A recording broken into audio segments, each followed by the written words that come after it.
நான் எப்போதுமே என் பேஷண்ட்டை சொல்லுவேன், ஏன்னா நம்ம எல்லோரும் உடனே கிளினிக் வர முடியாது இல்லையா. வலி வந்தோடனே நீங்கள் இருக்க இடத்துலேருந்து எந்திரிச்சு நடங்க, ஒரு படிக்கட்டு இருந்தால் ஏறுங்க.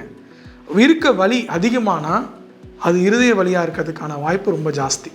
ஸோ கண்டிப்பாக அதை அலட்சியப்படுத்தக்கூடாது. நீங்கள் வேலை செய்யும் போதோ, நடக்கும் போதோ, படிக்கட்டு ஏறும் போதோ உங்களுக்கு இருக்க இருதய வலி இன்க்ரீஸ் ஆச்சுன்னா, அதிகமாச்சுன்னா கண்டிப்பாக அது இருதய வியாதியாக இருக்கிறதுக்கான வாய்ப்பு ரொம்ப ரொம்ப அதிகம். ஸோ உங்களுக்கு வலி வந்தால் உடனே எந்திரிச்சு நடங்க. பெயின் இன்க்ரீஸ் ஆச்சா இமீடியட்டாக டாக்டர்கிட்ட போயிருங்க. இது point number 1. Point number 2, sir எனக்கு வலி வருது, ஆனால் நான் அன்டாசிட் மாத்திரை சாப்பிட்டோன்னே எனக்கு வலி விட்டுருச்சு, ஏதாவது அல்சருக்கான மருந்து குடித்தோன்னே வலி விட்டுருச்சு. ஓகே, அப்படியே இருந்தால் கூட பக்கத்தில் இருக்க ஒரு டாக்டரை போய் பார்க்குறது நல்லது.